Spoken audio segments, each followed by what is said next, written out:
Olá pessoal, boa noite. Desta forma retornamos novamente, para o nosso conteúdo, né? Vamos trabalhar aqui a nossa aula 3, né? A aula referente aí ao dia 16. Lembrando novamente que a gente está falando, né, da aula que a gente teria hoje, né? Mas por conta da chuva não aconteceu. Eu estou até grifando aqui para vocês, tá? Então, é nossa terceira aula. E aí, preferi fazer esse conteúdo para que não tivesse a possibilidade de vocês na outra aula, e hoje, por conta da tecnologia, fica mais fácil, vocês puderem acessar aí, né, os vídeos e aí ter como vocês visualizarem e tudo mais, tá bom? Então, dessa forma, a gente está falando da aula de Direito e Legislação, nossa terceira aula para as duas turmas específicas no Colégio Sandra Silva, tá? Então vamos dar continuidade no nosso conteúdo. Nós falamos sobre relação de trabalho, relação de emprego, falamos, inclusive terminamos ali na parte do trabalho terceirizado, né? E aí agora a gente aborda aqui sobre o trabalhador avulso. Esse trabalhador avulso, dentro de uma relação de emprego, o que ele pode ser, né? Ele podem ser chapas, por exemplo. Chapas são aqueles que, de uma certa forma, descarregam, né, transportes terrestres, e eles não têm uma intermediação de um sindicato. E muitas das vezes eles não são considerados como trabalhadores avulsos, mas são vistos, na maioria das vezes, como trabalhador ou trabalho avulso, tá? O trabalho avulso, ele não é emprego. Por quê? Porque ele não tem uma pessoalidade. O que significa isso? Quando você trabalha de forma avulsa, você não tem vínculo nenhum, né? O contexto do freelance, por exemplo, tá? E ele tem uma mesma proteção legal. Por quê? É o trabalhador com vínculo empregatício permanente e esse trabalhador avulso. Muitas das vezes a gente confunde isso, tá? Já aquele que presta serviço para tomadores de serviço, por exemplo, como se fosse terceirizado, ao intermédio de uma terceira pessoa, e existe aquela mesma relação que eu falei do trabalho terceirizado, que é o que? Eu tenho o trabalhador, né?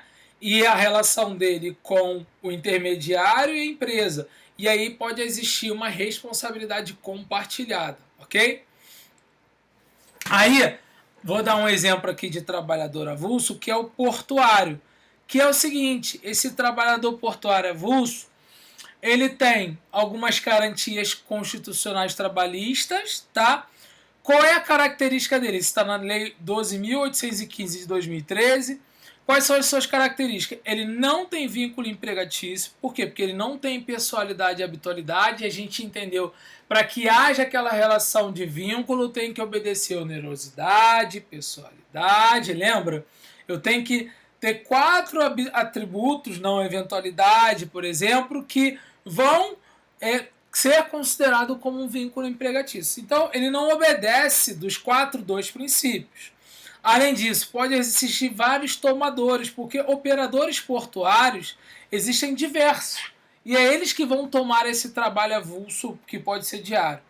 Existe ali, de fato, uma intermediação por como se fosse uma cooperativa, tá? Que pode existir, e há uma atuação na área portuária. Eles só atuam naquela área portuária. O pagamento, normalmente, ele é diário, após 48 horas, por exemplo. Se ele tem uma hora de jornada de 48 horas, o pagamento dele é diário. E é feito em contas individuais, que é aberta por essa ONG, tá? Para quê? Para que haja férias e 13º, ok?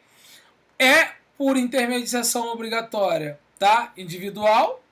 Existe ali uma obrigatoriedade entre as partes, ou seja, vai existir esse órgão gestor da mão de obra, que é essa cooperativa, esse trabalhador avulso e esse tomador de serviço. Então, a tríade, né, de junção para que se caracterize o trabalhador portuário entre esses 3, tá? Ok? Aí, esse órgão, né, de mão de obra, podemos assim dizer, para o trabalhador portuário, O que é, de uma certa forma? Ele está dentro do artigo 32 da mesma lei. Ele tem por finalidade ter um administrador dessa mão de obra que vai olhar pelas causas do trabalhador e pelo tomador de serviço. Ele vai ser um intermediador. É ele que mantém o registro dos trabalhadores avulsos, né, de portuários avulsos, é ele que dá treinamento ou habilitação, é ele que seleciona, é ele que estabelece as vagas e é ele que expede os documentos de identificação desses trabalhadores. Ele arrecada também e repassa os benefícios, a remuneração e os encargos sociais que tem como responsabilidade o quê? Solidária, tá? É um órgão gestor de mão de obra, é uma pessoa jurídica de utilidade pública, mas não tem fins lucrativos e não responde por prejuízos entre o tomador de serviço e as causas do trabalhador. Mas ele tem por única função ser um intermediador, ok? E aí, o que são considerados nesse trabalho, de uma certa forma, do trabalho avulso portuário, tá? A gente deve levar em consideração algumas características. Está relacionado à atividade portuária, capatazia, que é o transportador que mexe como se fosse na empilhadeira, o estiva que movimenta, o processo de conferência, o conserto da carga, o processo de vigilância, todos esses estão dentro e relacionados à atividade o quê? Portuária. E essa atividade portuária, de uma certa forma, ela tem como uma caracterização, né, podemos assim dizer,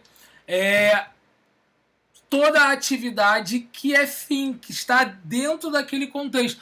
Ah, mas eu levo e não entro no porto ali para trabalhar. Então não é considerado um trabalhador avulso, por exemplo. Tá? Estiva de qualquer natureza, até porque a atividade portuária se transporta N coisas. Tá dentro de um contexto de uma alvarenga. O que significa isso? Existe ali todo um contexto de embarcação de carga e descarga nos navios, tá? O amarrador de embarcação também entra como um trabalhador avulso. O ensacador também de café, cacau, sal, qualquer similares, principalmente no nosso país. Trabalhador de extração de sal. O carregador de bagagem em porto também entra como trabalhador. Já viu aqueles navios, né, ai meu Deus, agora tinha um nome, de viagem, como é que fala? Cruzeiros, né? Os cruzeiros tem lá as bagagens das pessoas, né? E cargueiros, né? E aí também eles são considerados trabalhadores avulsos, tá? O guindasteiro e aquele que de uma certa forma trabalha com qualquer mercadoria no porto, ok? Eles são considerados. O que não é considerado um trabalhador avulso não portuário? Vamos começar. Pelas atividades de movimentação de mercadoria em áreas urbanas ou rurais, ele não é considerado. Aquele que não tem vínculo empregatício, se ele tem intermediação obrigatória, a gente já viu, né? Só se aplica para o avulso portuário, que é a organização intermediadora, e pelo sindicato. As empresas de tomadores de trabalho avulso, elas respondem de forma solidária pela remuneração desse trabalho, que vai junto com a OMGO, e são responsáveis diretos, né, eles, pelo recolhimento de todos os encargos fiscais e sociais, por todas as contribuições sindicais e por qualquer importância devida à Seguridade Social e INSS, que vai ser junto com a OMG para repassar para esses colaboradores. E aí, a movimentação de mercadorias em geral, tipo cargas e descargas de todo esse processo, operadores de equipamento, pré-limpeza, né, que está tudo relacionado, não fazem parte desse processo de trabalhador avulso, tá? Estágio, isso aqui é muito interessante. Eu queria falar com vocês o seguinte: a Lei 11.788 ela preconiza sobre o estágio. Eu não sei se eu falei com vocês, mas existe o estágio obrigatório, né, e o estágio não obrigatório. O estágio obrigatório, né, de uma certa forma, é aquele que preconiza na sua grade como uma disciplina para realizar. No caso do curso de administração, não existe essa obrigatoriedade. Ele é facultativo, tá? E aí você pode realizar ou não. Obviamente, para que isso aconteça, né, você tem que não existe vínculo empregatício e você tem que estar matriculado e frequente em uma universidade ou num curso técnico. Além disso, para celebrar, há um termo de compromisso entre você, né, a parte concedente, que é a empresa, e a instituição de ensino, que é a escola. E há uma compatibilidade nessa promulgação entre as atividades que vão ser desenvolvidas e aquelas que vão constar lá dentro do termo de compromisso. Normalmente, qual é o conceito do estágio? Ele é um ato educativo escolar supervisionado, ele é desenvolvido dentro de um ambiente de trabalho e ele visa a preparação do educando para o trabalho produtivo, tá? E eles devem estar frequentando um ensino regular dentro dessas premissas e modalidades de ensino, ok? Como eu falei, existe o obrigatório e o facultativo, tá? Aí o obrigatório existe a disciplina e a carga horária que deve ser específica e está fora da competência da Justiça do Trabalho quando a pretensão de reconhecimento da relação de emprego ou da inobservância da legislação. O que significa isso? Se acontecer alguma coisa no contrato que preconiza alguma atividade profissional ou a falta do reconhecimento, aí sim entra a competência do trabalho. Fora isso, não entra, tá? As partes concedentes podem ser pessoas jurídicas do direito privado, órgão de administração pública direta, autarquia ou fundacional, tem alunos inclusive na Defensoria Pública, profissionais liberais do nível superior profissional que queiram contratar também, né, o estagiário, tá? E aí, como é que é a duração? No máximo, né? A duração no máximo de 2 anos, salvo para portadores de necessidades especiais. Há uma necessidade de um acompanhamento efetivo do professor orientador, do supervisor lá no local de trabalho e deve ser comprovado por vistos em relatório que esse educando deve preencher. A bolsa ela é obrigatória somente nos estágios não obrigatórios e não há limite. Por exemplo, se é um estágio obrigatório, não tem obrigatoriedade de uma bolsa. Agora, se você está fazendo, a empresa ela vai ter que ceder, ok? Os agentes de integração que eu falei para vocês, tem Fundação Mood, CIE, que vocês devem realizar seu cadastro, tá? Eles têm a função de identificar as oportunidades de estágio, ajustar as condições, fazer um acompanhamento e encaminhar essas pessoas para esses locais, tá? Qual é o limite de estagiário de nível médio, por exemplo, por cada estabelecimento? Então, se eu tenho uma empresa de 1 a 5 empregados, só posso ter 1, de 6 a 10, 2, de 11 a 25, 5, e acima de 25 empregados até 20% da carga de estagiário. Tem direito a recesso e não férias, 30 dias a serem gozados pelo período que é durante a férias escolar, e para estágios com duração somente igual ou superior a 1 ano. Remunerado no caso de estagiário perceber ou ter bolsa. Então, se ele tem bolsa, ele é remunerado dessas férias. E o estágio com duração inferior a 1 ano, ele é concedido proporcionalmente conforme 1, 12, 3, 12 avos, tá bom? E aí, quais são os requisitos, né, por exemplo, para validade, né, do estágio, né, do contrato de estágio? A gente tem que levar em consideração um acompanhamento efetivo do professor, do supervisor e da comprovação do relatório. O aluno deve estar matriculado e frequente em curso, né, e obviamente ter ali as declarações, né, por escrito da escola, ter celebrado o termo de compromisso entre as 3 situações e há uma compatibilidade daquilo que ele desenvolve com o que consta no termo de contrato. E aí, quais são as obrigações no estágio, né? Há uma limitação do número de estagiários por cada estabelecimento, como eu falei anteriormente. A questão da legislação trabalhista se aplica na parte da saúde, da primazia da saúde e da segurança do trabalho. Há uma proibição por parte do prazo, né, de até 2 anos e uma reserva de até 10% das vagas para estudantes com portadores de necessidades especiais. Da mesma forma, há algumas obrigações específicas em relação à parte concedente, que é o que?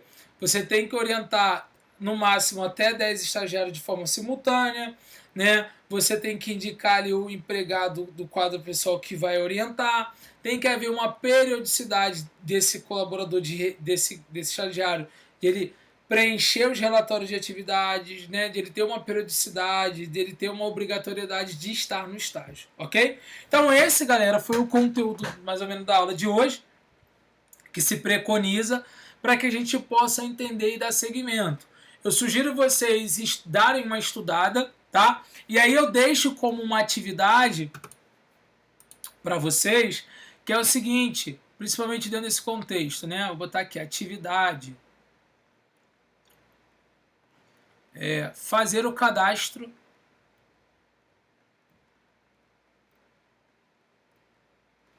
né, no site CIRJ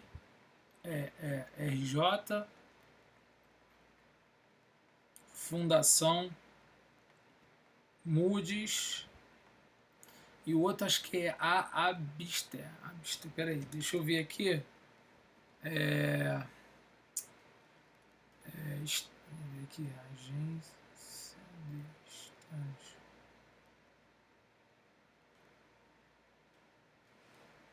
Cadê? Super estágios também. Estagilize, ó. Então, ó, Estagilize.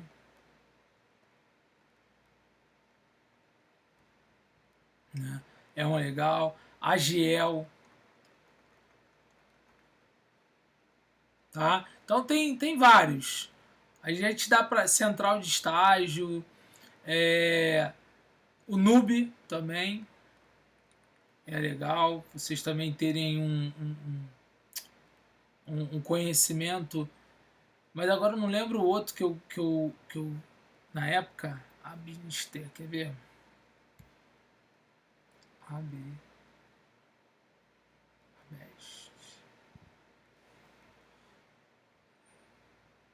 Isso mesmo, Abest, acho que é Abest. Tá? Então são sites que vocês vão fazer o cadastro de vocês. E aí eu vou na próxima aula lá, eu pedi para você me mostrar. E aí, fez o cadastro, baixou o aplicativo, fez o site? Quero que vocês me falem isso, ok?